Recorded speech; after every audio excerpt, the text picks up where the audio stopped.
የእሳት አደጋውን ለመቆጣጠር አብያ በለው ነገር የተሻለ ማድረግ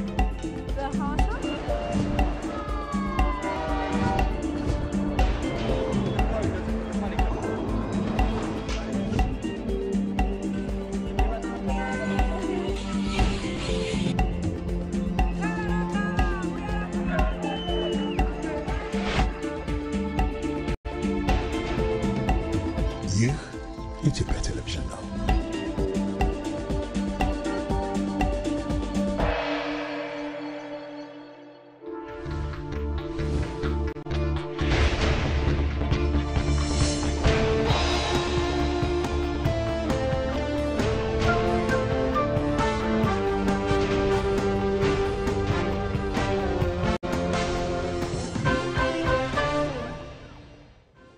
ሰላም እንደምናምሽታችኋል የተወደዳችሁ ተመልካቾቻችን ይህ የኢትዮጵያ ቴሌቪዥን ነው ከዚህ ሰዓት ጀምሮ በ3 ምዕራፎች የሚቀርብላችሁ የኢቲቪ 57 ዜና ተጀምሯል የሰዓቱን አበይት ጉዳዮች አስቀድማለሁ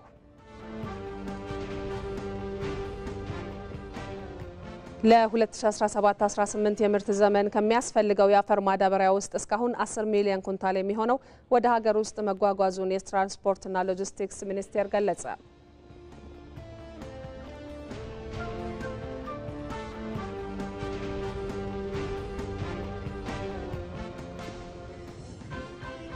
የሰላም ዋጋ ትልቅ በመሆኑ አሁን ያለውን ሰላም ማስጠበቅ እንደሚገባ የጋሞ አባቶችና የሃይማኖት ተቋማት መሪዎች ተናገሩ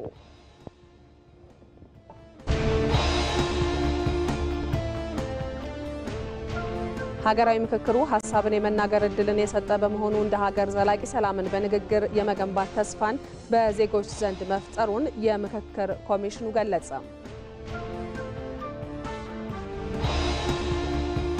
ከውጭ ሩሲያ በዩክሬን ሱሚ ከተማ ላይ ባደረሰችው ጥቃት 35 ሰዎች መሞታቸው ተገለጸ የሚሉት የሰዓቱ አበይት ጉዳዮች ናቸው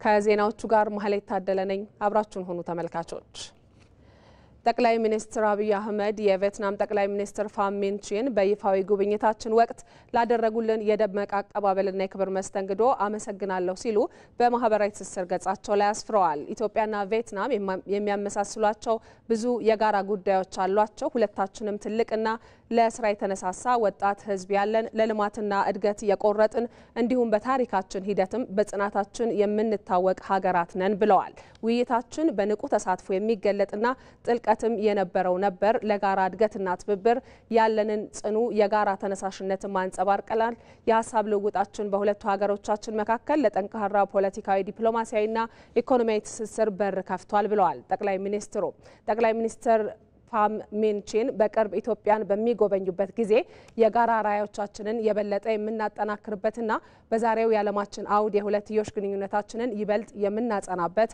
ይሆናልም ብለዋል ጠቅላይ ሚኒስትር አብይ አህመድ በማህበራዊ ትስስር ገጻቸው ላይ ባሰፈሩት መልእክት ጠቅላይ ሚኒስትር አብይ አህመድና ቀዳማዊት እመቤት ዝናሽ ታያቸው በሃኖይ ቪየትናም ይፋዊ ጉብኝት በማድረግ ላይ ይገኛሉ የነበረው የአቀባበል ስነ ስርዓት ምን ይመስላል የሚለውን ደግሞ በተከታዩ ተንቀሳቃሽ ምስል እንከታተል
ወደ ሌሎች ዜናዎቻችን እናልፋለን። ለ2017-18 የምርት ዘመን ከሚያስፈልገው የአፈር ማዳበሪያ ውስጥ እስካሁን 10 ሚሊዮን ኩንታል የሚሆነው ወደ ሀገር ውስጥ መጓጓዙን የትራንስፖርትና ሎጂስቲክስ ሚኒስትር አለሙ ስሜ ገለጹ። የትራንስፖርትና ሎጂስቲክስ ዘርፉን ለማሻሻልም በትኩረት እየተሰራ ስለመሆኑ ሚኒስትሩ ተናግረዋል። መሐሪ አለሙ ዝርዝር አለው። በበጀት ዓመቱ 9 ወራት በትራንስፖርትና ሎጂስቲክስ ዘርፍ የተከናወኑ ስራዎችን አስመልክቶ የትራንስፖርትና ሎጂስቲክስ ሚኒስትሩ አለሙ ስሜ ማብራሪያ ሰጥተዋል። ሚኒስትሩ በማብራሪያቸው ለግብርናና ኢንዱስትሪ ዘርፍ የሚውሉ የካፒታል ዕቃዎችን ጨምሮ የገቢ ምርቶች በከፍተኛ መጠን ማደጋቸውን ገልጸዋል። በዚህም በዘንድሮ የምርት ዘመን እስካሁን 10 ሚሊዮን ኩንታል ማዳበሪያ ወደ ሀገር ውስጥ መጓጓዙን አመላክተዋል። አምና 19 ሚሊዮን ኩንታል ነው ኢትዮጵያ ያስገባችው። ዘንድሮ ግን ይሄ ቁጥር ወደ 24 ሚሊዮን ከፍ ብሏል። ይሄንኑ ቁጥር ከፍ ያለ ቁጥር አርሶ አደሩ ጋር በጊዜው ለማድረስ እስካሁን በተሰራው ስራ 10 ሚሊዮን ኩንታል ተገዝቶ ወደ ሀገር ውስጥ መጓጓዝ ይችላል። ለምርት ዘመኑ ከሚያስፈልገው 42% የሚሆነው ተገዝቶ ተጓጉዟል ማለት ነው። በመልቲሞዳል ትራንስፖርት ዘርፍም በኢትዮጵያ የባህር ትራንስፖርትና ሎጂስቲክስ ብቻ ሲከናወን የነበረውን ስራ የግል ኩባንያዎች ፈቃድ በመስጠት የጭነትና የሎጂስቲክስ አቅምን ለማሻሻል መቻሉንም አብራርተዋል። ከዚህ በፊት የመልቲሞዳል አገልግሎት የሚሰጠው የኢትዮጵያ ባህር ትራንስፖርትና ሎጂስቲክስ አገልግሎት ብቻ ነበረ። አሁን ተጨማሪ 6 የግል ኩባንያዎች ወደ መልቲሞዳል እንዲገቡ በማድረግ በቅርቡ 3 ከዛ በፊት ደግሞ 3 በመስጠት ይሄም የጭነት እና የሎጂስቲክስ አቅም እንዲያድግ ተደርጎ በአጠቃላይ የሎጂስቲክስ አፈጻጸማችን ትልቅ መሻሻል አሳይቶ የኢትዮጵያ ደረጃም 114 ከነበረበት በሎጂስቲክስ አፈጻጸም በተለይ ሎጂስቲክስ ፐርፎርማንስ ኢንዴክስ በሚለው የዓለም ባንክ በሚሰፍረው መስፈርት ከ114ኛ ወደ 66ኛ ደረጃውን ያሻሻለችበት ሁኔታ ነው ያለው። በተያያዘ ዜና የንግድና ቀጠናዊ ትስስር ሚኒስትሩ ካሳሁን ጎፌ በሰጡት ማብራሪያ የማክሮ ኢኮኖሚ ማሻሻያው ተጨባጭ ለውጥ እንዲያመጣ ተቀላጠፈ አሰራርን የመዘርጋት ተግባራት መከናወኑንም ገልጸዋል። ከዚህ በፊት ከሪፎርም በፊት በነበሩት ጊዜያት ወደ 1500 ገደማ የንግድ መስጫ መደብ ይጠየቅባቸው የነበሩትን ቀለል ባለ ሁኔታ ወደ 550 ለማውረድ ሙከራ ተደርጓል። 1350 አካባቢ ቅድመ ብቃት ሲጠየቅባቸው የነበሩት የንግድ መስጫ መደቦች ወደ 10 ብቻ ዝቅ እንዲሉ ተደርጓል። 32 አካባቢ ተቋማት ንግድ ቅድመ ብቃት ማራገጫ አገልግሎት ሲሰጡ የነበሩት ወደ 4 ብቻ ለመመለስ ሙከራ ተደርጓል። በጣም ብዙ ቀናት ሲወስዱ የነበሩት ግልጋሎቶች በተለይ የንግድ ፍቃድ አዲስ ማውጣት፣ ማደስ ብዙ ቀናት ይወስዱ የነበሩት ወደ ሰዓታትና ደቂቃዎች መመለስ የተቻለበት ነው የነበረው። በተለይም የንግድ ስርዓቱን በማሳለጥ የኑሮ ውድነቱን ማረጋጋትና የንግድ ዘርፉን ተወዳዳሪ ለማድረግ እየተሰራ ስለመሆኑም አንስተዋል። በሌላ በኩል የገበያ ቁጥጥርን በተመለከተ የዋጋ ግሽበትን ዝቅ እንዲል ያደረገው ዋናው ጉዳይ በአንድ በኩል አቅርቦት ማሳደግ ነው። ሁለተኛ የቀረበው ምርት ሰው ሰራሽ የሆነ የዋጋ ንረት እንዳይፈጠር በማድረግና ኮምፒቲቲቭ እንዲሆን ለማድረግ የቅዳሜና እሁድ ገበያዎችን በቁጥር በማብዛትና ጥራታቸውን እንዲጠብቁ ማድረግ፣ ሁለተኛ ደረጃ ግብይት ማዕከላትን በማስፋት ረገድ ሰፋፊ ስራዎችና ውጤት የተገኘበት ስራ ነው ብሎ መውሰድ ይቻላል። ኢምፓክቱ ማክሮ ኢኮኖሚ ማሻሻያው ላይ የሚንጸባረቅ ይሆናል ማለት ነው። ኢትዮጵያ የዓለም የንግድ ድርጅት አባል ለመሆን የምታደርገው ድርድር ግብ እንዲመታ በትኩረት እየተሰራ እንደሆነም ጠቁመዋል። በ63 ከተሞች የኮሪደርና የመሰረተ ልማት ማሻሻያ ተግባራት እየተከናወኑ እንደሚገኙ የከተማና መሰረተ ልማት ሚኒስትር ጫልቱ ሳኒ ገለጹ። ከዚሁ ጋር በተገናኘ ባለፉት 9 ወራትም በጤናው ዘርፍ የእናቶችና ጨቅላ ህጻናት ሞት ምጣኔ እየቀነሰ ስለመሆኑ የጤና ሚኒስትሯ ዶክተር መቅደስ ዳባ አስታውቀዋል። ሂሩትን ቢያለ ዝርዝር አላት።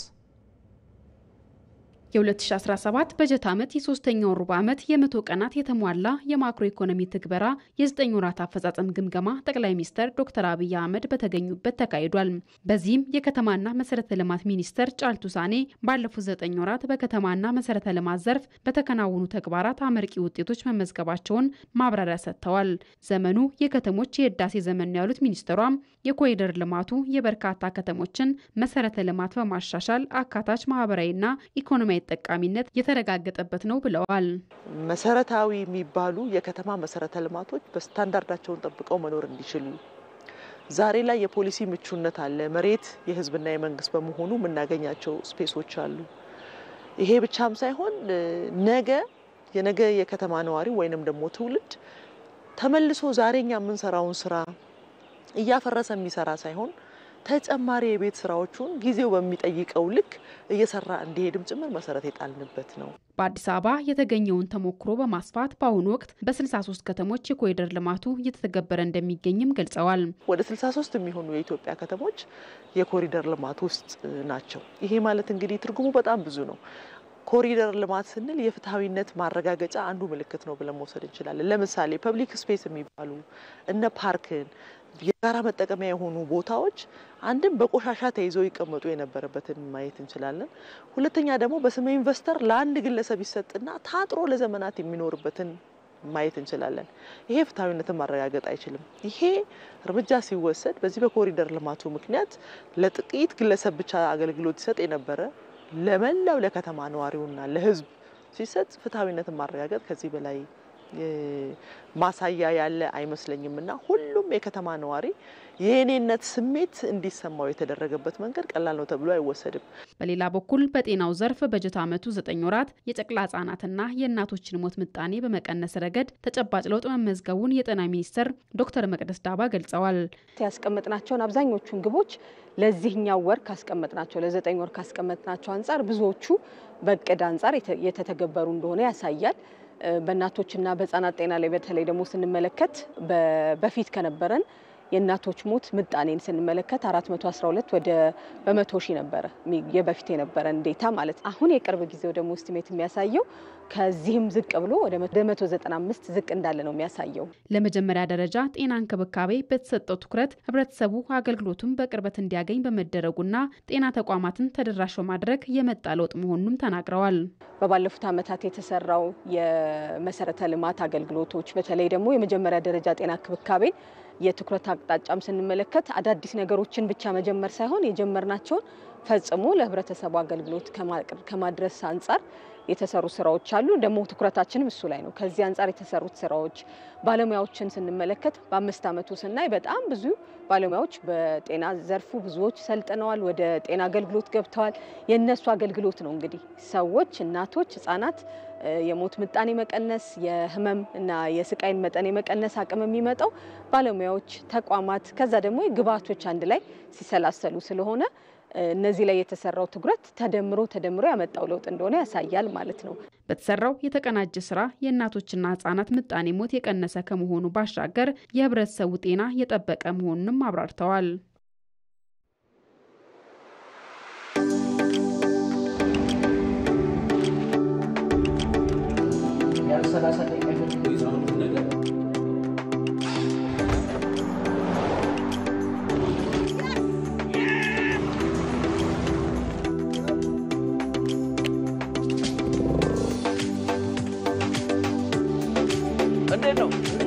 ወደ ቀርጫሽ ግሩፕ በሰላም መጣችሁ።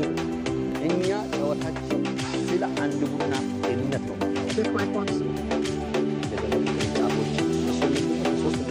በኋላ ተከታትለን እንቆጣለን። ባይ ካሜራ ሳውንድ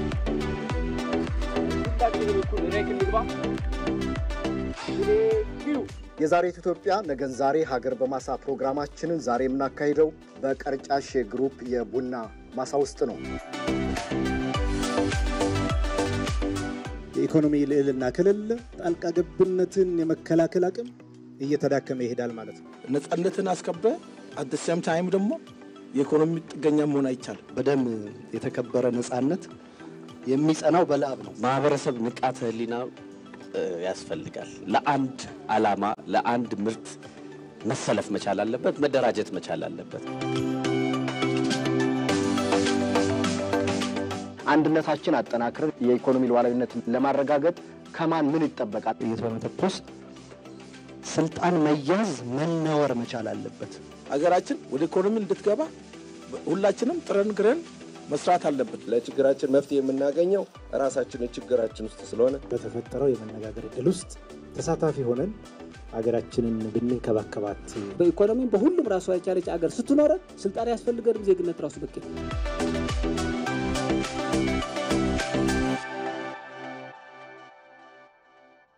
የኢቲቪ 57 ዜናዎችን እየተከታተላችሁ ትገኛላችሁ ተመልካቾቻችን። በአብይ ጾም የመጨረሻ ሳምንት በሆነው የህማማት ሳምንት ውስጥ ነው የምንገኘው። ይህንን ጉዳይ ወደሚመለከቱ ዘገባዎቻችን ነው የምንሻገረው። የህማማትን ሳምንት ስናስብ የተቸገሩትን በመርዳት ኢየሱስ ክርስቶስ ያስተማረንን ፍቅር፣ አንድነትና መተጋገዝን በተግባር በማሳየት ሊሆን ይገባል ሲሉ በካፋ ዞን የቦንጋ ከተማ ነዋሪዎች ገለጹ። በከተማው የደብረ ፍስሐ ቅድስት ኪዳነ ምህረት ቤተክርስቲያን ምእመናን ሰሞነ ህማማትን በሃይማኖቱ አስተምሮ መሰረት እያሳለፉት ይገኛሉ። ባልደረባችን ሰለሞን ባረና ከስፍራው ተከታዩን ዘገባ ልኮልናል። አመሰግናለሁ። በኢትዮጵያ ኦርቶዶክስ ተዋሕዶ ቤተክርስቲያን አስተምሮ መሰረት እንግዲህ የሰሞነ ህማማት ከተጀመረ ዛሬ ሁለተኛ ቀኑን ይዟል። አሁን እኛ በምንገኝበት በካፋ ዞን ቦንጋ ከተማ ቅድስት ኪዳነ ምህረት ቤተክርስቲያን የተገኙ ምእመናንም አንድ ላይ በመሆን የኢየሱስ ክርስቶስ መከራውን፣ ስቃዩን የሰውን ልጆች ለማዳን ሲል የተቀበለውን መከራ፣ የተቀበለውን ስቃይ፣ የደረሰበትን ችግር በማሰብ በጾም፣ በጸሎት፣ በስግደት እንዲህ በሚታይ መልኩ እያከበሩ ይገኛሉ። እንግዲህ የሰሞነ ህማማት ትናንት የተጀመረው ፍጻሜውን የሚያገኘው ቅዳሜ ዕለት ነው የሚሆነው። በእነዚህ ቀናት ምእመኑ አንድ ላይ በመሆን ኢየሱስ ክርስቶስ የሰውን ልጆች ለማዳን የደረሰበትን ሰቆቃ፣ የደረሰበትን መከራ፣ የደረሰበትን ችግር በመዘከር እዚሁ ቤተክርስቲያን በመሆን በጾም፣ በጸሎት፣ በስግደት አንድ ላይ ሆነው ያከብራሉ። እሱ ምንም ኃጢአት የለበትም። ስለኛ ኃጢአት ነው። ስለኛ ኃጢአት በአይሁዶች ተይዞ አሁን በመንገላታት ላይ በመገረፍ በመሰቃየት መሰቀሉን እያሰበን 6666 ጊዜ መገረፉን እያሰበን እዛ ላይ ያለ ኃጢአቱ መሰቀሉን እያሰበን መቁሰሉን መድማቱን እያሰበን በጾም በጸሎት እየሰገድን ነው አሁን እያሳለፈን ያለ ነው። በስግደት በጾም በጸሎት ራሱን ለፈጣሪ በማስገዛት በትህትና የሚያሳልፍበት ሳምንት ነው። አጠቃላይ ህማማቱን የምናከብረው የመድኃኒታችን ኢየሱስ ክርስቶስ ህማሙን፣ ስቃዩን፣ መከራውን፣ ጥማቱን ሁሉ እስከ ቀራንዮ ድረስ የተቸገረበትን መከራ በማስታወስ ነው እያሳለፍን ያለነው። በዓሉን ስናከብር በእርግጥ በዓል መከበር ያለበት የተቸገሩትን በመርዳት የታመሙትን በመጠየቅ ከድሃዎች ጋር ነው እንግዲህ በዓል መከበር ያለበትም። ይህም እንግዲህ ዛሬ የተጀመረ ሳይሆን የኢትዮጵያ ኦርቶዶክስ ቤተክርስቲያን ስርዓት መስርታ ድሆችን በማክበር ነው በዓልን እያፈሰገች የምትኖረው። እኛም በአካባቢያችን በጎረቤታችን ያለንን ውሃንም ቆሎንም ከድሃ ተቋድሰን ለማክበርና አብረን የተገኘውን ተቋድሰን ፋሲካውን ለመቀበል ነው ዝግጅት እያደረግን ያለነው። እንዲህ መንገድ የተቀመጠ ብቻ ሳይሆን ማለት ነው ቢያንስ በቤቱ ሆኖ ምንም ማድረግ የማይችል ባዶን የሚውል ሰው አለ።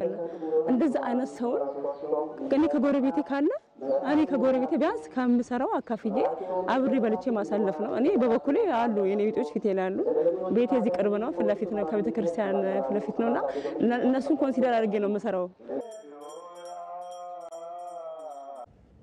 ኢየሱስ ክርስቶስ ለሰው ልጆች ያለውን ፍቅር ለማሳየት የከፈለውን ዋጋና ህመሙን በማሰብ የህማማትን ሳምንት እያሳለፉ መሆናቸውን ደግሞ በጅማ ከተማ የሚገኙ ምእመናን ተናግረዋል። በጅማ ደብረ ኤፍራታ ቅድስተ ማርያም ካቴድራል የሚገኙ ምእመናን ለአቅመ ደካሞችም ድጋፍ አድርገዋል። ራሄል አብደላ ዝርዝር አላት። ያስተማሩ አምላክ የሚሆነ እውነተኛ ሰው የሆኑ ሰው አካላዊ ቃል አምላክ በገድል የደከሙ ቅዱሳን በፋሲካ መዳረሻ ላይ እንገኛለን። ከሆሳዕና ምሽት እስከ ፋሲካ ያሉት ቀናቶች ሰሞነ ህማማት በመባል ይታወቃሉ። እነዚህ ቀናት በቅድስት ኦርቶዶክስ ተዋሕዶ ቤተክርስቲያን እንዲሁም በኢትዮጵያ ካቶሊካዊት ቤተክርስቲያን ዘንድ በርካታ ሃይማኖታዊ ተግባራት እየተከናወኑ የሚያልፉ ቀናቶች ናቸው። ታዲያኛ በጅማ ከተማ በሚገኘው ደብረ ኤፍራታ ቅድስት ማርያም ካቴድራል ተገኝተን ምእመናኑ ህማማትን እንዴት ባለ መንገድ እያሳለፈ ነው ስንል ጠይቀናል። አብራችሁ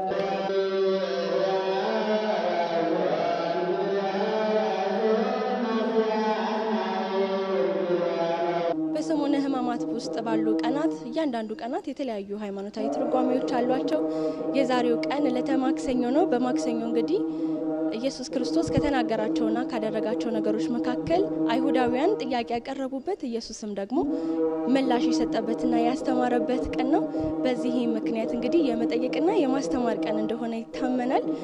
የሃይማኖት ተከታዮችስ በዚህ ቀን ምን እያደረጉ ያሳልፋሉ የሚለውን ጠይቀናቸዋል። እና አሁን ሙሉ ጊዜያችንን ወይም ሙሉ ጊዜን በጾምና በጸሎት እግዚአብሔርን እያመሰገንኩኝ ለሀገራችን ሰላም፣ ለህዝባችን ፍቅርና ብልጽግናን፣ ለህዝባችን አንድነት እንዲመጣልን፣ የድሮ ፍቅር እንዲመለስልን በጾም በጸሎት ነው ያለሁት እና ጾሙን ያው እንደምታውቁት በሰላም አሳልፈናል። በመጸለይ ምጽዋት በመስጠት ባለን አቅም ማለት ነው አብረን በመሆን በጾም በጸሎት አሳልፈን አሁን ለጌታችን መድኃኒታችን ኢየሱስ ክርስቶስ ህማማተ ደርሰናል። ሳምንቱን ደግሞ ይሄው ጀምረናል። ሁለተኛ ቀናችን ነው ዛሬ። እግዚአብሔር እንደፈቀደ በሰላም ደግሞ አስፈትቶ ለትንሳኤው እንዲያበቃን እየጸለይን ነው።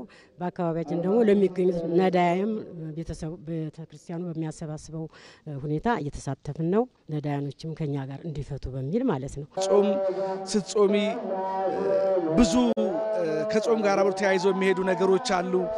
ድሃ መመጽወት አለ፣ ስለ ሀገር መጸለይ አለ፣ ራስን መግታት አለ፣ ራስን መግዛት አለ።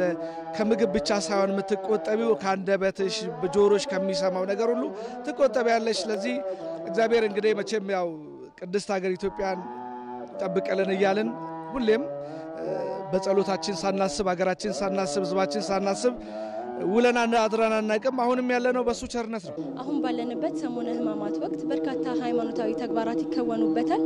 ትርጓሜያቸው ምንድነው እነዚህ ተግባራት ስንል የሃይማኖት አባት ጠይቀናል። ህማማት የተባለበት ምክንያቱ የሰው ልጅ በእግሩ የሚሄድ የሰው ልጅ ጥቁር የሚለብስ የሐዘን መግለጫ ነው። ምን ስለሆነ ጌታችን ኢየሱስ ክርስቶስ ጽዋቶ መከራ የተቀበለበት የመከሩበት ለስቃይ የፈረዱበት ዕለት በመሆኑ ይችን ዕለት ጥቁር ለብሰን በእግራችን እየሄድን እንሰግዳለን፣ እናስታውሰዋለን ማለት ነው። ወደ ሌሎች ዘገባዎች ደግሞ እንሻገር።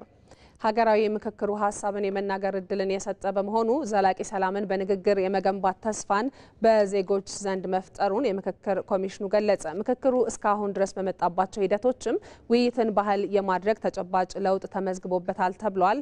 ይመራደም ከሀገራዊ ምክክር ኮሚሽን ኮሚሽነር ዶክተር ዮናስ አዳዬ ጋር ተከታዩን ቆይታ አድርጎ ዘገባ አሰናድቷል። እንከታተለው። የሀገራዊ ምክክር ኮሚሽን ኮሚሽነር ዶክተር ዮናስ አዳዬ ለጊዜዎትም ለሀሳቦትም በቅድሚያ አመሰግናለሁ። የሀገራዊ ምክክር እስካሁን ድረስ በመጣባቸው ሂደቶች ውስጥ ተስፋ የተጣለበት ነው እንደ ሀገር ዘላቂ ሰላምን ለማስፈን። ይህንን ዘላቂ ሰላም ለማስፈን እንደው ምን ተስፋን ሰጠ ማለት ይቻላል? እስካሁን ድረስ ይገርማል። በሰላም ግንባታ ሂደት ውስጥ እንደ አንድ ህሊና ቁስል መፈወሻ መንገድ ተብሎ የሚታሰበው ችግርን መናገር ነው። በቃ እነዚያን በነፃነት ማንንም ሳይፈሩ ሳይሸማቀቁ መናገር በራሱ ኦራል ቴራፒ ነው የሚሉት፣ በመናገር የሚወጣ እንዲያውም ይሄንን በተግባር ያየነው የተለያዩ ክልሎች በሄድንበት ጊዜ ሽማግሌዎቹ መጥተው እናንተ ችግራችንን በሙሉ መቅረፍ ላትችሉ ትችላላችሁ፣ ነገር ግን በመናገራችን ብቻ የሚሰማን እፎይታ ከብዙ ሚሊዮን ብር ይበልጥብናል። ምክንያቱም ሰዎች ከተናገርኩ እታሰራለሁ፣ ከተናገርኩ እቀጣለሁ የሚል ያ ፍርሃት ስላለ ከዚያ ከተሸበቡበት ፍርሃት ወጥቶ መናገር በራሱ አንድ ትልቅ ተጨባጭ ተስፋ ነው። አጀንዳ የማሰባሰብ መድረኮች ሂደት ውስጥ በኢትዮጵያ የችግሮች መፍቻ መንገድ ውይይትን ብቻ የማድረግ ደግሞ ውይይትን ባህል የማድረግ ሂደት ውስጥ ምን ሚና እያበረከተ ነው ማለት ይቻላል? ሀገራዊ ምክክር እስካሁን ድረስ ምናልባት ከጨበጣቸው ኮንክሪት የሆኑ የሚታዩ ነገሮች አንዱ ህዝባችን ምክክርን ተስፋ ማድረጉ ነው። ይሄ አንድ ነገር ነው። ሶሻል ካፒታል ተብሎ የሚጠራው በሰላም ግንባታ ሂደት ይህ ሶሻል ካፒታል የተመቻች ምቹ ሁኔታ ስለሆነ ይህ ምቹ ሁኔታ ለሀገረ መንግስት ግንባታም ሁልጊዜ የምናወራውን ሀገራዊ መግባባትን ለማምጣት ምክክርን ባህል ለማድረግ አዲስ የፖለቲካ ባህል ለመገንባት እነዚህ መሰረት ናቸው። ምክክርን ባህል ማድረግ የሚቻለው ዛሬ ስንጀምር፣ ማሰብ ስንጀምር፣ ሰላምን መናገር ስንጀምር፣ ምክክርን መናገር ከዛ ምክክር ማድረግ ስንጀምር ያኔ ነው እንግዲህ ሀገራዊ ምክክር ሰላምን በሰላማዊ መንገድ ማምጣትን ወይ ምክክርን ባህል ማድረግን ስራ ላይ አውሎታል መባል የሚችለው። ዶክተር ዮናስ እርስዎ እንደ ሀገራዊ ምክክር ኮሚሽን ኮሚሽነርነትና እንዲሁም ደግሞ በሰላም ዙሪያ ላይ እስካሁን ድረስ ብዙ ሀሳቦችን ወይም ደግሞ ስራዎችን ሲሰሩ እንደመቆየቶ እንደ ሀገር ዘላቂ ሰላምን መገንባት ላይ ምን ማድረግ አለብን ይላሉ? መጀመሪያ አስተሳሰባችን፣ አስተምህሯችን፣ አመለካከታችን ትልቁ ነገር ከቤተሰብ ጀምሮ ከትምህርት ቤት ከሃይማኖት ተቋማት ከነዚህ ጀምሮ መጀመሪያ ይሄንን ወደ ሰላማዊ መንገድ እንዲመለሱ ማድረግ ሁላችንም ለሰላም ከቆምን በያለንበት ደረጃ ምንትን ካደረግን ሰላማችን ይረጋገጣል። የኢትዮጵያም ገጽታ ይቀየራል። አንድ ወንድና ሴት እንግሊዝ ሀገር ፓንቶማይም የሚባል ድራማ መንገድ ላይ ሲሰሩ በመንገድ ላይ የሚታይ ስትሪት ድራማ ነው የሚባለው፣ ስትሪት ሾው ነው የሚባለው እና ለቦይፍሬንዷ አይ ፊል ኢትዮጵያ ርቦኛል ለማለት ነው። እስከ መቼ እንደዛ እንባል? ርቦኛል ኢትዮጵያ ይሰማኛል ርቦኛል ለማለት ከግጭት የተነሳ ነው እንደዛ ስማችን በዲክሽነሪ በጨዋታ ውስጥ ሁሉ ሊገባ ይቻላል። ስለዚህ ዛሬ ከሰራን ከዛ ውስጥ መውጣት እንችላለን። ሰላም ይመጣል፣ ታሪካችን ይቀየራል። ዶክተር ዮናስ አዳዬ ለሰጡን ጊዜና ሀሳብ በጣም አመሰግናለሁ። በኢትዮጵያ ዘላቂ ሰላምን ለማምጣት የትኛውም ኃይል ለህዝብ ፍላጎት ተገዢ ሊሆን እንደሚገባ ምሁራን ገለጹ። በተለያዩ ጊዜያት የሚፈጠሩ ግጭቶችን በሀገር በቀል እሴቶች በመፍታት ሰላምን ማጽናት እንደሚገባም ተጠቁሟል። አስረሳ ወገሼ ኢትዮጵያ ባለፈችባቸው የታሪክ ጥፋቶች በተለያዩ ቡድኖችና በመንግስታት አለመግባባት ሳቢያ ግጭቶችን አስተናግዳለች። እንዲህ አይነት ችግሮች ደግሞ ሀገርና ህዝቦቿ ያልተገባ ዋጋ እንዲከፍሉ አድርጓል። ከኢቲቪ ጋር ቆይታ ያደረጉት የጉጂና የጌዲዮ አባገዳዎችም የታጠቁ ኃይሎች የወጡበትን ማህበረሰብ ጉዳት በማሰብና ለአካባቢያቸው እሴቶች በመገዛት የውይይት መንገድን ሊመርጡ እንደሚገባ ይመክራሉ። የሰው ልጅ ህይወት አልፎ ቀጥፎ ንብረት ወድሞ ስልጣን ይይዛለው ለሚለው ሁሉ ከህዝብ ጋር ተቀላቅሎ መከራከር አለበት፣ መጠየቅ አለበት። መጥቶ ቢደራደር በመካከላቸው ገዳዎች አሉ፣ የሀገር ሽማግሌዎች አሉ፣ የሃይማኖት አባቶች አሉ፣ ህዝብ አለ። ታጥቀው ጫካ የገቡ ሰዎች ምናልባት ዞሮ እነሱም እየመሩ ነው፣ እኛም እንመራለን፣ እኛም ስልጣን እንይዛለን ከሚል ስሜት የተነሳ ሊሆን ይችላል። በውይይት ነው ችግሮችን መፍታት የምንችለው። ያን የውይይት ባህል ማዳበር ነው። አሁን የተጀመረ ጥሩ ነገር አለ። በአማራ አካባቢም የምንሰማቸው በኦሮሚያ አካባቢም የምንሰማቸው አንዳንድ ጉዳዮች አሉ። ያም ቢሆን ግን የባህል አባቶች ያ መድረክ እንዲፈጠር አባቶች የታጠቁ ኃይሎችንም ጠርቶ ማወያየት ያስፈልጋል። በዛ አይነት ሁኔታ ችግር ይፈታል ብዬ ነው የሚያምነው። በኢትዮጵያ የፖለቲካ ታሪኮች ውስጥ የቡድኖችን ፍላጎት የህዝብ አድርጎ መራመድ ተለምዷል የሚሉት በዲላ ዩኒቨርሲቲ የታሪክ መምህርና ተመራማሪው ዶክተር ተመስገን ንጉስ በበኩላቸው የትኛውም ወገን የህዝብን ተጠቃሚነት ሊያስቀድም ይገባል ብለዋል። ህዝብ ሳይወክለው የህዝብ ተወካይ ነኝ ይላል። አንድ አካባቢ ሳይወክለው የዚህ አካባቢ ተወካይ ነኝ ብሎ እንትን ያደርጋል። ይሄ ጥያቄ እውነት የህዝብ ነው ወይስ ኩክድ የተደረገ በልህቃን ደረጃ የሆነ ወደ ህዝብ ደግሞ ፎርስፉሊ ኢምፖዝ እየተደረገ ያለው ነው የሚለው መተኮር አለበት፣ መንግስትም ጨምሮ ማለት ነው።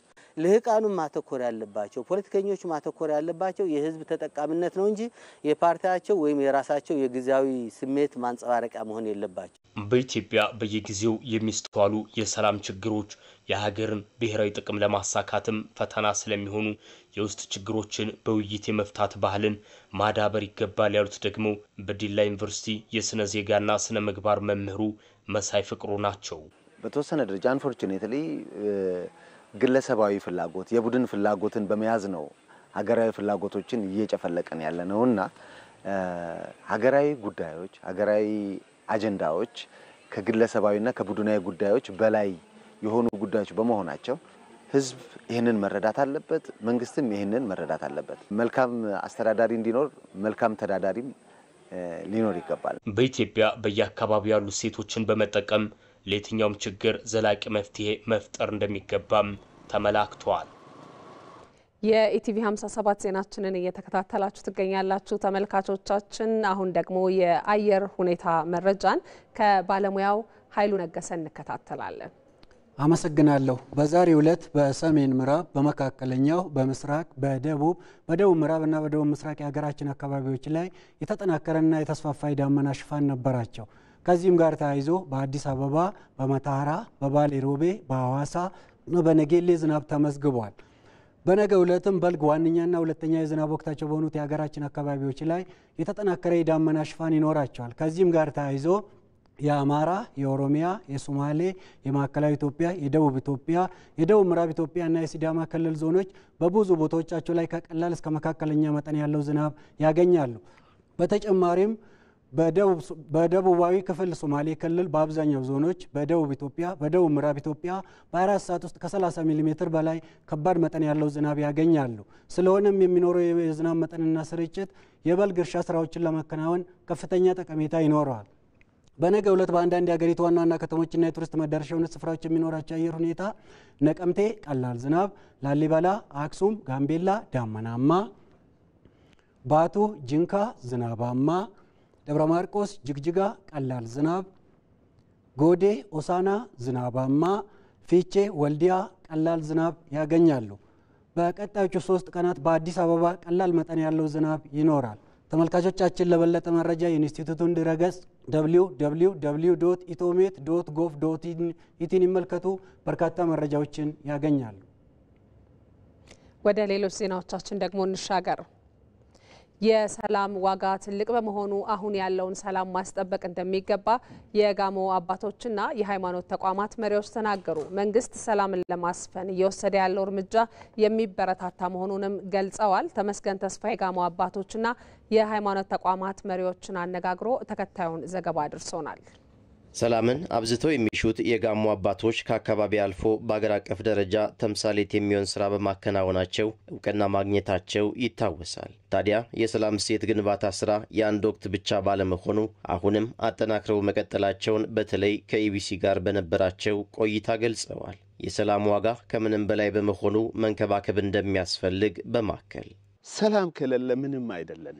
የጋሞ አባቶች ሰላምን ለማጽናት በሚያደርጉት ጥረት ከሃይማኖት አባቶች ጋር በቅንጅት ይሰራሉ። ለዚህ አንድነት ልዩ ስፍራ እንደሚሰጠው የሚናገሩት የጋሞ አካባቢ ዞኖች ሀገረ ስብከት የጨንቻና ዙሪያ ቆጎታ ወረዳዎች ቤተ ክህነት ዋና ስራ አስኪያጅና የሃይማኖት ተቋማት ሰብሳቢ ሊቀ ብርሃን ዳዊት መርዕድ ለሰላም ሲባል ልዩነቶችን ወደ ጎን በመተው መነጋገር ያስፈልጋል ይላሉ።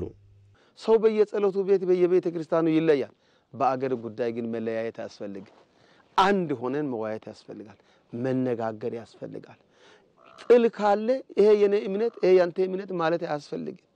ሁላችንም የሃይማኖት ተቋማትም አባቶችም ሆነ ሁሉንም ወጣቱንም ሁሉንም ህዝቡንም አንድ አድርገን ተወያይተን ሀገራዊ ችግሮችን በውይይት ለመፍታትና ሰላምን ለማጽናት የሚደረጉ ጥረቶች የሚበረታቱ መሆናቸውንም አክለዋል። የሀገራዊ ምክክር ኮሚሽንን እንቅስቃሴ ለአብነትም አንስተዋል። ዋናው ኢትዮጵያ እንደ ሀገር እንድትቀጥል ብሔራዊ የምክክር ኮሚሽኑ ህብረተሰቡ ውስጥ ጠልቆ ገብቶ በህብረተሰቡ ውስጥ የግጭት ምክንያት ሊሆኑ የሚችሉ የጸብ ምክንያት ሊሆኑ የሚችሉ የልዩነት ምክንያት ሊሆኑ የሚችሉ ጉዳዮችን ፈልቅቆ የማውጣት የማግኘት በእነዚህ ጉዳይ ላይ ከህዝቡ ጋር መክሮ አቅጣጫ የማስቀመጥና መንግስት ይህንን አቅጣጫ እንዲፈጽም ዳይሬክሽን የማስቀመጥ ስራ ምክክር ኮሚሽኑ መስራት አለበት ብዬ አምናለሁ። ኑ እንዋቀስ ይላል እኮ እግዚአብሔር ቃል። መወቃቀስ መድኃኒት ነው። መወቃቀስ ሰላም ነው። መንግስት ኑ የሚለው ይህ ትልቅ እሴት ነው። መምጣት ትልቅ ሰላም ያመጣል። መመካከር ትልቅ ሰላም ያመጣል። መንግስት በትጥቅ ትግል የሚመጣ ሰላም እንደማይኖር በማመን ታጥቀው ለሚንቀሳቀሱ አካላት ያቀረበው ጥሪ ሌላኛው ሰላምን ለማስፈን የተወሰደ እርምጃ መሆኑን አባቶች ነግረውናል። በሰላማዊ መንገድ ጥያቄ መጠየቅ ይቻላል። በሰላማዊ መንገድ መነጋገር ይቻላል። በጠረጴዛ ዙሪያ መወያየት ይቻላል። እቺ ሀገር በቂ ሀብት አላት። በጣም የሚገርመው የኛ ሀገር እኮ የኛ ሀገር ከርሰ ምድር ውስጥ ያለ ሀብት ያልወጣ ሀብት በቂ ነገር አለ። መንግስት ያደረገው ነገር በጣም ወደ ሰፊነት መንግስት እየተከታተለ ያለ ነገር በጣም አደንቃለሁ። ለምን እየጋበዘ ነው ያለው እና ግልጽ በሆነ ቋንቋ እንግዲህ መንግስት ጥሪ ያቀርባል። ከዚህ ውጪ እንግዲህ ሌላ ምንም ማድረግ የሚቻል ነገር የለም። መንግስት ያቀረበው ጥሪ ትክክለኛ ጥሪ ነው አይደለም ቀርቦን በመነጋገር ነው ማየት የሚቻለው ቅንነት ያለበት ነው አይደለም ስትቀርብ ነው የምታየው ስለዚህ እኔ በመርህ ደረጃ በትጥቅ ትግል የሚመጣ ሰላም በጭራሽ ሊኖር አይችልም ዛሬ ለሰላም የሚከፈል ዋጋ ነገ ላይ በፍሬው የሚያስደስት በመሆኑ ለሰላም ሲባል ዝቅ ማለት መንበርከክ እንደሚያስፈልግም የጋሞ የሀገር ሽማግሌዎችና የሃይማኖት መሪዎች ከኢቢሲ ጋር በነበራቸው ቆይታ አመላክተዋል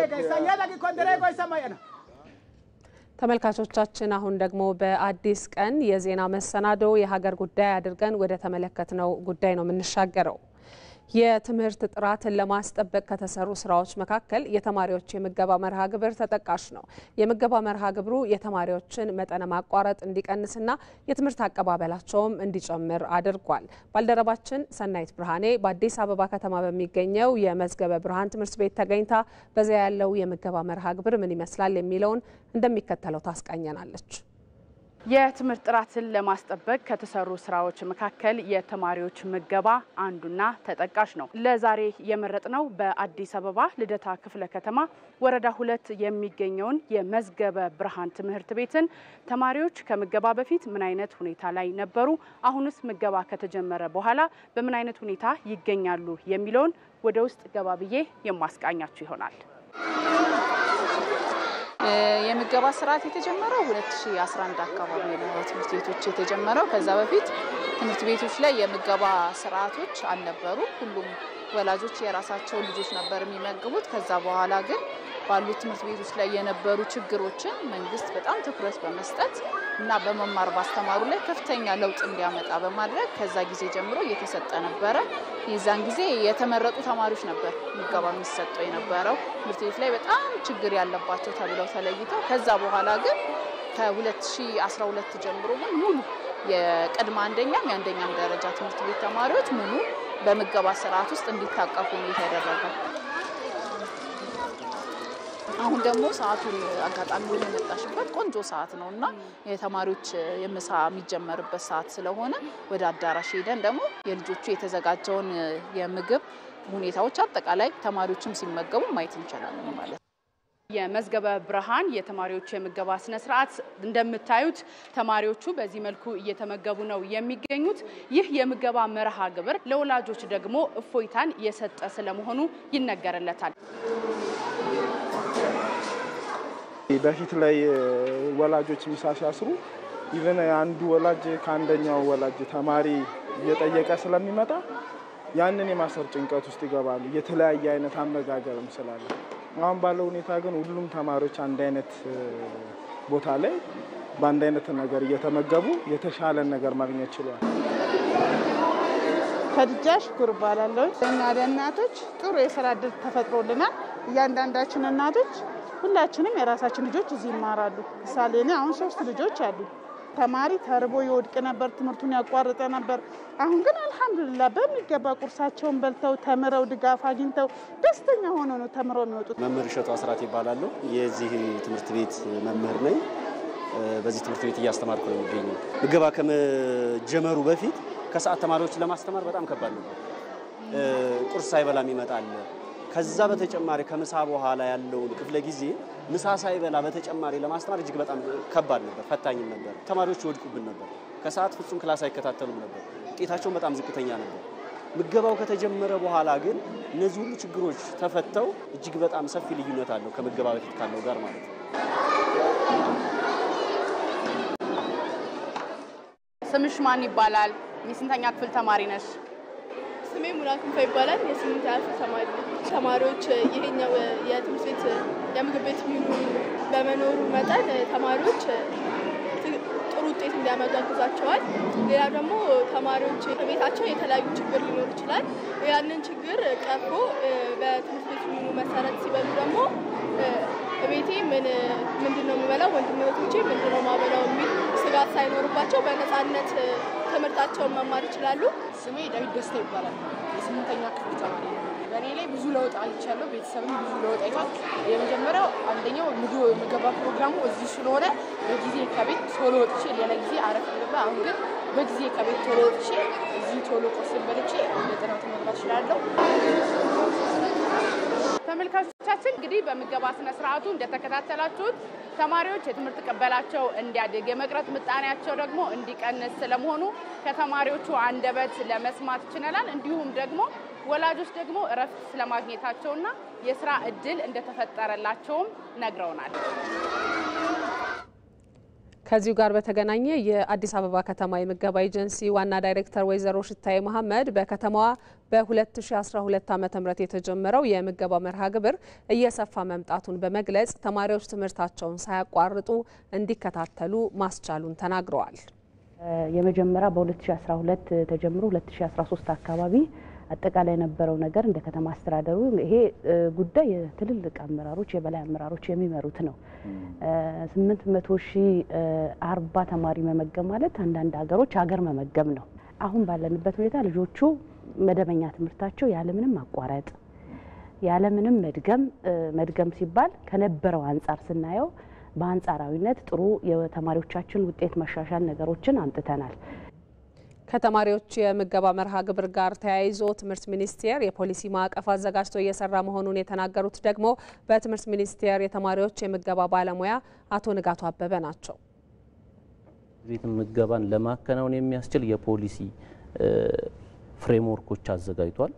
የተለያዩ የማስተግበሪያ የሪሶርስ ሞቢላይዜሽን ዶክመንቶችን አዘጋጅቷል። የትምህርት ሚኒስቴር ሪሶርስ ሞቢላይዝ በማድረግ የትምህርት ቤት ምገባ በቀጣይነት እንዲከናወን አንደኛ ከስትራክቸር አንጻር መዋቅር ከመዘርጋት አንጻርና ከፌደራል ጀምሮ በሁሉም ክልልና ከተማ አስተዳደሮች ላይ ትምህርት ቤት ምገባ በባለሙያዎች እንዲመራ የማድረግ ስራ እየሰራ ነው።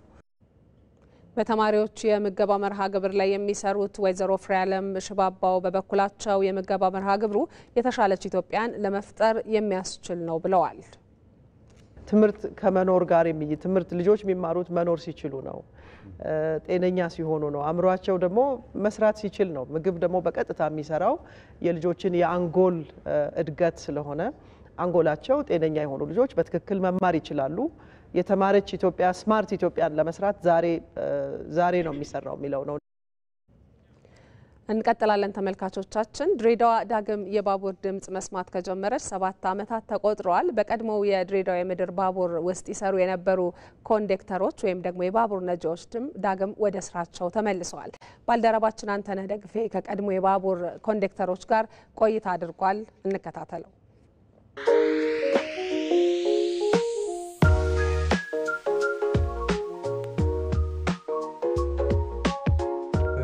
አባቱ ግሪክ ነው በእናቱ ጎንደሬ ውሎ ከዚራ ነው አዳር ገንደ ቆሬ ሲሮጥ እንደ አህያ ሲበላ እንደ በሬ የባቡር ሹፌር ወንደ ሰልሰል ዳሬ እንላል።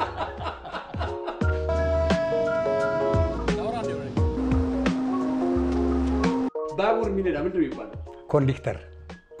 አዎ ረዳቱ ደግሞ ኤር ኮንዳክተር። በሙዚቃ ኮንዳክተር ነው። ይሄኛው ኮንዳክተር ነው። ዋው! እርሶ ስንት ዓመት አገለገሉ? 33 ዓመት።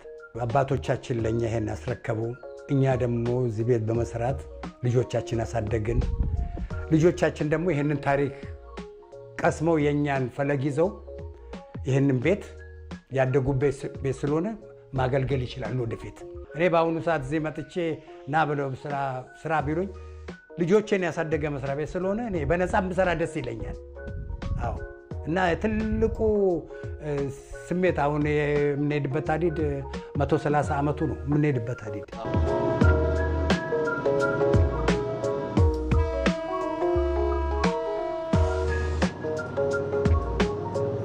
የአሁኑ ባቡር ሳይሆን የመጀመሪያው የኮንትራክተሮቹ የነበሩት እነሱ ናቸው። ልክ እነሱ እንደመጣ እኔ ወደዚህ መጣ። እዚህ ላይ በመምጣቴ አሁንም ድሮም አቀው ነው ሰውንም አካባቢውንም። ስለዚህ ምንም ቅር የሚለኝ ደስተኛ ነኝ። ቀደም ሲል ሲነግሩ ነበር ከድሬዳዋ አዲስ አበባ ሲመላለስ ባቡር ስንት ብር ነበር? 13 ብር። ለምን 10 ብር ጀምሮ 13 ብር ሶስተኛ ማድረግ ነው። ማረግ አለ። ሁለተኛ 20 ብር አይሞላም። 25 ብር ነው አንደኛ ማድረግ እያለ ምንም ነገር የለውም። ኩርሲና እዚህ ምድር ባቡር ውስጥ አያት አባት ልጅ ተተካክተው የመስራት ነገር አለ። ምንድነው ስል የኔነት ስሜት የተቋም ፍቅር እንዲያድርባቸው የሚል ነገር አለ። እስቲ ስለዚህ አሁን እኛ ጋር እንዳልከው ቅድም ፊሽካ ይነፋ ሰውዬ አሁን እሱ ኢንስፔክተር ነው።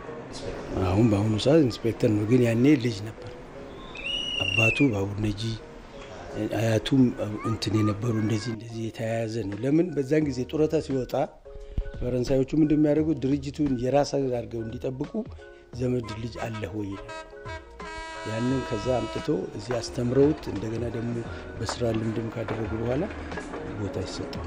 ያም እንደራሱ አድርገው ነው የሚጠብቀው ይህን ድርጅት ክፋቱን ወይም የእሱ አባትም እንግዲህ እሱን ሲወልዱ እሱም ልጁ እንደዚህ እየተባለ ነው። አሁን በፈተና በእኛ ዘመን የመጣ ነው። የእኛ ሰራተኞች ጥቂት ነበር የቀሩት። በቋሚነት ሚቴክ ገቡ። የሚፈልጉትን ሰራተኞች ያዙ። ከዛ በኋላ የሚቀጥሉትን በ55 እንዲወጡ ተደረገ። በ55 ተብሎ ግን በ55 እንዲወጡ አልሆነም። ጡረታ ሚኒስቴር አልተቀበለም። ከዛ የሚችለውን ሰው ወጣ፣ የሚያልችለውን የሚሰራም ሰራ። በጥቂት ሰው እየተሰራ ይሄ አብዮት መጣ። አብዮቱ ሲመጣ ደግሞ ትንሽ ተነፈሰ ነው ስራ ነው ይሄ አሁን እሱ ከመጣ በኋላ ሰራተኛው ልብ እንትን ብሎ የበለጠ ስሜት እያደረበት መጣ። እነሱ በመሄዳቸው ራሳቸው ትልቅ ነገር መጀመሪያ ብንጮውም የምታመጣው ነገር አልነበረማ። አሁን ራሳቸው ከነሱ ጋር እንትን ስለሆነ ስለለቀቁ አሁን ብዙ ሰራተኞች በጡረታ የተባረሩት ሁሉ እንዲሰሩ የሚችሉት ሁሉ እየገቡ እየሰሩ እንደገና ተመለሱ።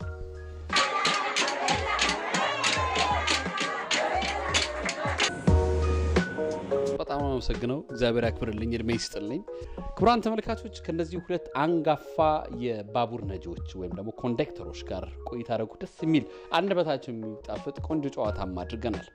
ድሬዳዋኑ እሁድ ሁሌም በዚህ የድሮ ባቡር ትሪፕ አለ። ልዩ ትዝታ፣ ልዩ ስሜት አሳድራችሁ ትሄዳላችሁ። መልካም ጊዜ ይሆንላችሁ። አንተነህ ደግፌ ነኝ ከድሬዳዋ ምድር ባቡር ለኢትዮጵያ ቴሌቪዥን። ወደ ውጭ ዘገባችን እናልፋለን። ሩሲያ በዩክሬን ሱሚ ከተማ ላይ ባደረሰችው ጥቃት 35 ሰዎች መሞታቸው ተገለጸ። ይህን ተከትሎም ፕሬዚዳንት ዶናልድ ትራምፕ የዩክሬኑን መሪ ቮሎዲሚር ዘለንስኪን በሩሲያ ጥቃት እስካሁን ለሞቱት በሚሊዮን ለሚቆጠሩ ሰዎች ሞት ተጠያቂ ናቸው በማለት ከሰዋቸዋል። ዛህራ መሐመድ። ሩሲያ በዩክሬን ሱሚ ከተማ ላይ ባደረሰችው ጥቃት 35 ሰዎች ሕይወታቸውን ሲያጡ በርካቶች ደግሞ ቆስለዋል። ይህን ተከትሎ የአሜሪካው ፕሬዝዳንት ዶናልድ ትራምፕ የዩክሬን አቻቸው ቮሎዲሚር ዘለንስኪን በሩሲያ ጥቃት እስካሁን ለሞቱት በሚሊዮን ለሚቆጠሩ ሰዎች ሞት ተጠያቂ ናቸው በማለት ከሰዋል። የዩክሬን የድንገተኛ አደጋ አገልግሎት እንደገለጸው ይህ ጥቃት በዚህ ዓመት ከተከሰቱ ግጭቶች ሁሉ የከፋ ሞት ነው። በከተማዋ መሃል ላይ በተፈጸመው ጥቃት ከተገደሉት በርካታ ሰዎች መካከል ህጻናትም ሲኖሩ 117 ሰዎች ቆስለዋል። የዩክሬኑ ፕሬዝዳንት ቮሎዲሚር ዘለንስኪ ጥቃቱ የተካሄደው በባላስቲክ ሚሳኤሎች ነው ሲሉም ተደምጠዋል። ስለ ጥቃቱ የተጠየቁት ትራምፕ አሰቃቂ መሆኑን ገልጸው ሩሲያ ስህተት መስራቷ እንደተነገራቸው ግን ማብራሪያ አልሰጡም። ትራምፕ ሰኞ ዕለት በሰጡት አስተያየት በፑቲንና በባይደን እንዲሁም በዘለንስኪ ምክንያት በሚሊዮኖች የሚቆጠሩ ሰዎች ሞተዋል ብለዋል። የዘለንስኪ ጥቃት ላይ ጥያቄ ያነሱት ትራምፕ ሁልጊዜ ሚሳኤሎችን መግዛት መፈለግ ብቻ ሳይሆን ጦርነት ሲጀመር ማሸነፍ እንደሚቻል አስቀድሞ መገመት ያስፈልጋል ሲሉም ወርፈዋል። በአንጻሩ የአሜሪካው ፕሬዝዳንት ከሞስኮ ጋር ያለውን ግንኙነት ለማሻሻል ጥረት እያደረጉ ይገኛሉ። የአሜሪካው ተወካይ ስቲቭ ዊትኮፍ ባለፈው አርብ ከፑቲን ጋር ተገናኝተው በዩክሬን ጉዳይ ከ4 ሰዓታት በላይ የፈጀ ውይይት አድርገዋል። ትራምፕ ግድያውን ለማስቆም ሀሳብ እንዳላቸው ቢናገሩም እንዴት እንደሚሆን ግን ያሉት ነገር የለም። ሩሲያ እንዲህ አይነት ጥቃትና ሽብር እየፈጸመች ጦርነቱን ማጓተት ትፈልጋለች ያሉት ዘለንስኪ የአሜሪካው አቻቸው ዶናልድ ትራምፕ የሩሲያ ወረራ ያደረሰውን ውድመት የበለጠ ለመረዳት ሀገራቸውን እንዲጎበኙም ጠይቀዋል። መረጃው የቢቢሲና የሲኤንኤን ነው። የኢቲቪ 57 ዜናችንን እየተከታተላችሁ ትገኛላችሁ ተመልካቾች። የምዕራፍ 1 ዜናችን አብቅቷል። በምዕራፍ 2 ልክ 1 ሰዓት ሲሆን እንመለሳለን። ጥሩ ጊዜ ይሆነላችሁ።